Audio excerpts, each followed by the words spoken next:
Alright, scale of the day. I'm feeling orange today. I got my San Francisco hat.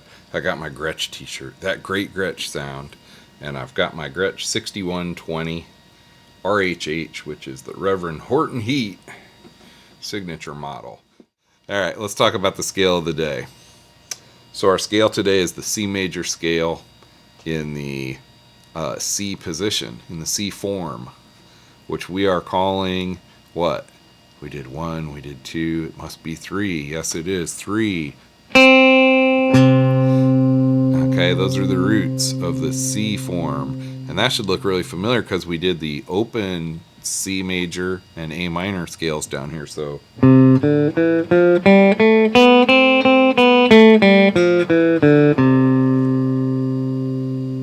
good news, that's most of the pattern that we're going to look at today.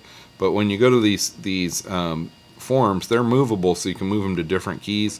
So when you do that, where else does this appear? It's up at the 12th fret. So now you're going to play it with different fingers. You know, down here you're playing with your index, middle, and ring finger, and your pinky never gets involved in the action. When you move this form anywhere else on the neck, all of a sudden it's a four position deal, and you're using all 4 fingers to play.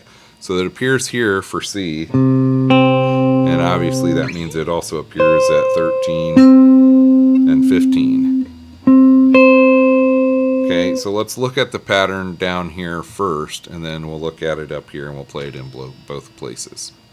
So down here in the open position, we already did the open scale. So all we're really going to do is extend it down. So here's the C on the 5th string, 3rd fret. You're just going to go down from there and fill out the rest of the notes from the C major scale. So C, B, 2nd fret, 5th string, open A, G with your ring finger at the 3rd, F is at the 1st fret, E, okay, E, F, G, A, B, C, then we already know the C, D, E, F, G, A, B, C, then we're just going to extend it up from there. D at the 3rd fret of the B string, 2nd string, that's a D, and then just like the lower string, E, F at the 1st, G at the 3rd. Okay, so that's the whole scale pattern. When you move it up here, you play it, or anywhere else other than the open position, you're going to play it a little different fingering and get your index finger involved, but let's play it down here. So let's practice this a little at 69 beats a minute, a good beginner tempo.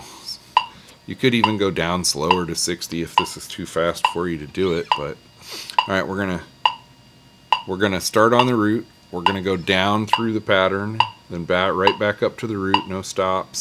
We're gonna play the root twice. We're not gonna pause on it. We're just gonna play it on the metronome. 1, 2, and keep going. Okay, so basically we have a note on every beat. Same thing when we hit this root. We'll just play 2. We won't pause there. Okay, I'm just trying to tell you so you can play along with me. I don't think I've been great about that on prior videos.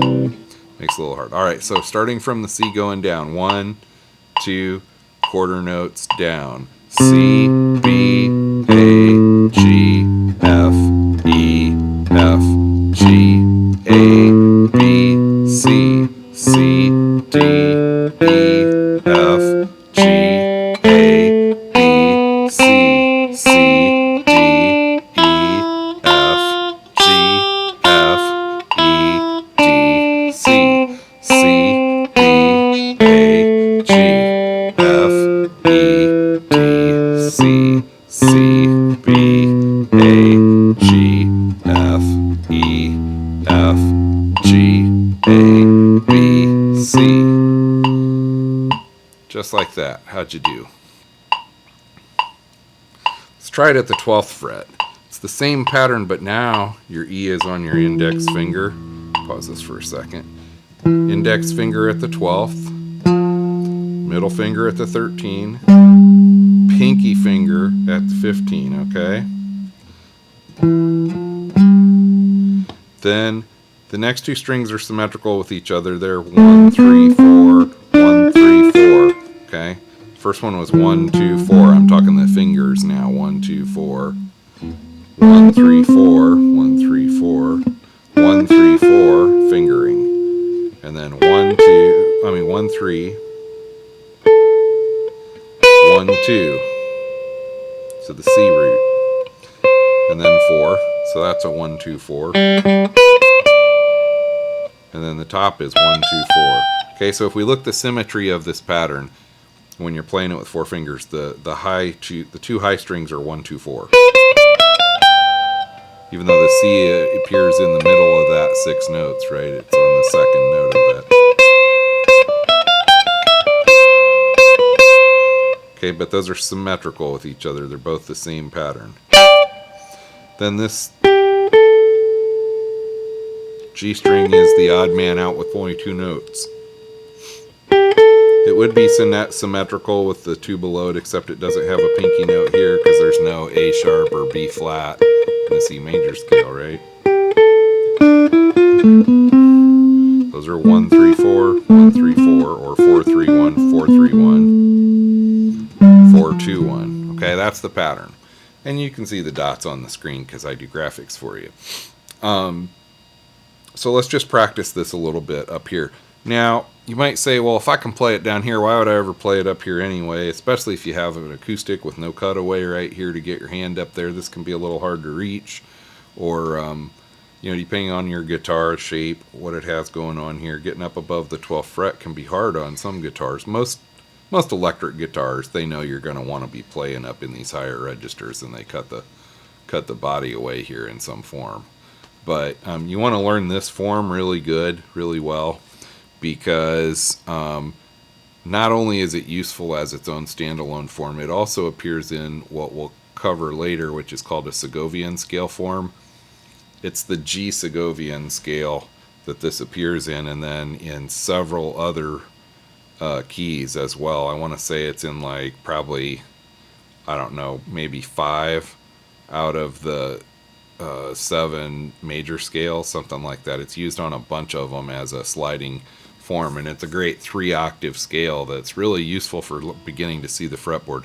So I'm gonna just show you that for a second. So the Segovian scale starts on this G and it ends all the way up on this G and plays 3 octaves, and it goes.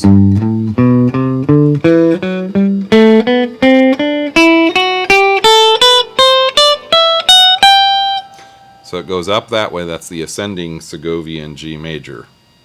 When it descends, it uses a different pattern that goes through here and descends this way through this part of the neck all the way down through a pattern. And the pattern it's using right here is this C form pattern that we were just looking at in C. Okay, so when you come down, it's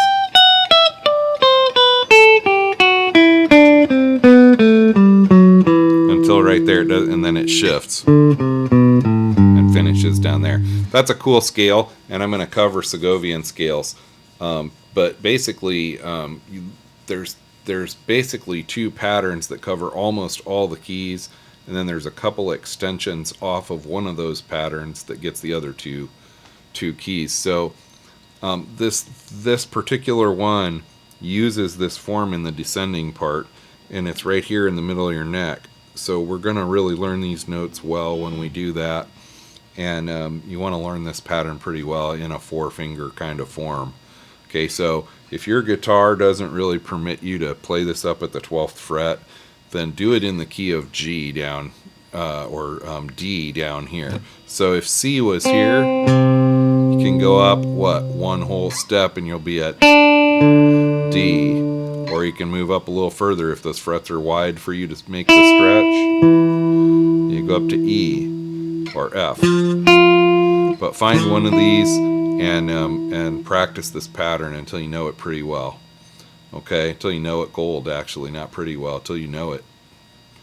We're going to do it up here at C and practice it though.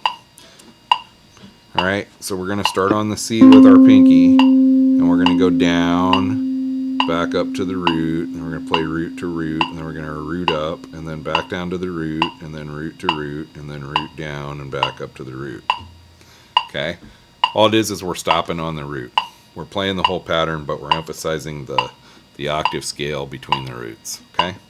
1, 2, 3, go down.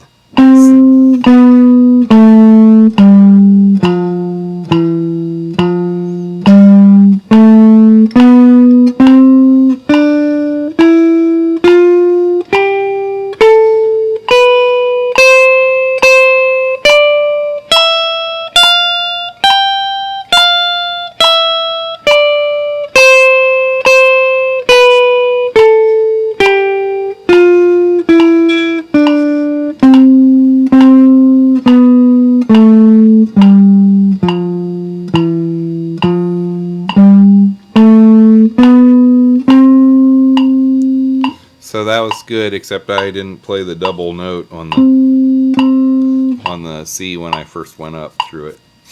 Let's do it one more time, this time with eighth note. So 1 and 2 and 3 and 4 and 1 and 2 and ready, go, and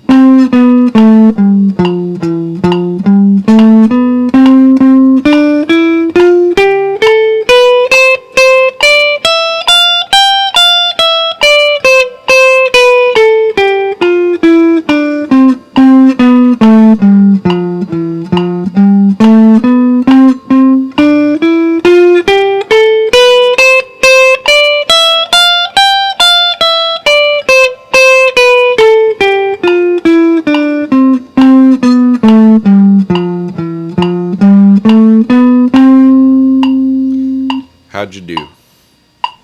Did you get it? That's the pattern 3 in the C form, and you can move it around the neck and practice it at some comfortable location. But make sure you're learning and saying notes along the way, here and up here, so you really begin to know what notes you're playing when you play the guitar. All right, that is scale of the day.